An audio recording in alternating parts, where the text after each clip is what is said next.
Hi YouTube, my name is Shelley and this is my introductory video. I just wanted to put myself out there because I've watched so many great videos from other people that have recorded their journey, and I felt like I should make myself accountable and put myself out there too. For me, my journey started for this surgery when I broke my back in 2011. I was at a retreat and I was fooling around on a caboose, a train caboose, and kind of hanging from the rafters, and I slipped and while I was swinging and fell back and landed on the steel floor and got a compression fracture of my L2, and yeah, so I discovered I shouldn't act like a child.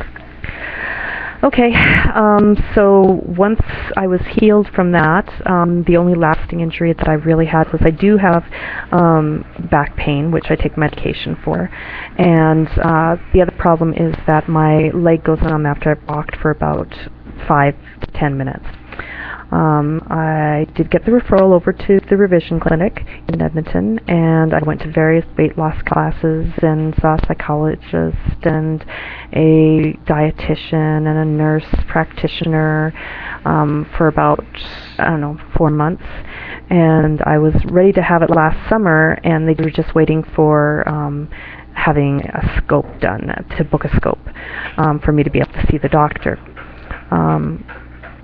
Well, I'm not a really pushy person, so I just was waiting for the call, but it's been turns out it was a very distracting year for me. My father actually was diagnosed with pancreatic cancer stage 4 in September and passed away in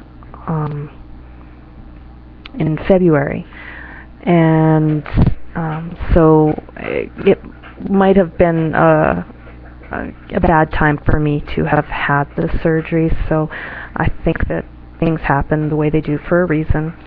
All good. And so when I got back from the funeral in Vietnam, I got the call to have the scope done. Then I didn't actually get to see the doctor until May the 22nd, which time I found out I do have a hiatus hernia, and that my previous surgery, which was a stomach stapling surgery that I had done in about 1994 or 1996, actually failed about 2 years out.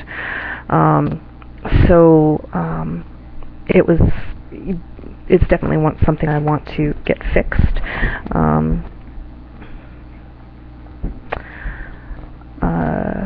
I have the surgery booked for July the 22nd. The reason for that was they gave me 3 dates: the 4th of July, July 22nd, or July 31st. My brother got married this last weekend on July the 13th, and so I didn't want to miss his wedding, which I may have done if I had the surgery on the 4th.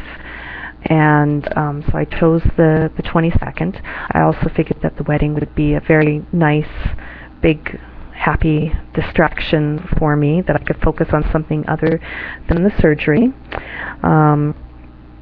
It's been a very, very busy week this week for me because of the wedding. I actually also had my pre-op clinic on Friday morning. Went and got my nails done for the wedding, got a spray tan, and hopped on a plane to Vancouver, and then off to a meet and greet reception once we got there.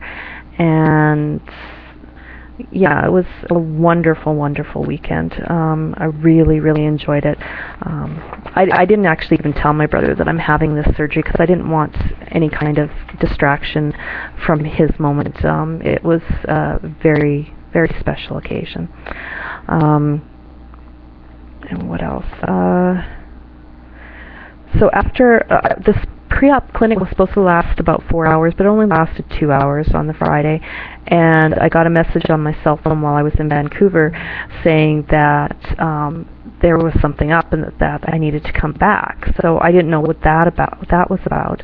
I went for another pre-op clinic this morning, and the reason they wanted me back was one of the one of the pills I'm on for my back has cortisone in it, and I guess that's a concern for anesthesia, and they wanted to make sure that I took that pill right up until when I had my surgery date, and they compensate for it in the hospital and all that kind of stuff. They gave me this calcium, magnesium, or something like that I have to drink the night before, and a surgical sponge thing to wash up the morning of surgery, and I don't have to do a pre-op diet. And they said that I don't have to, they don't want me to do shakes, so I'm not quite sure how that's going to work. I'm a little bit concerned about that because, well, I have bought actually quite a bit of protein powder because I assumed that shakes would be fine because most people do the shakes, but apparently that's not what they want me to do. Anyways, I have recorded this 4 times, or maybe 6 times, so I'm going to stop it there and hope that this time it works.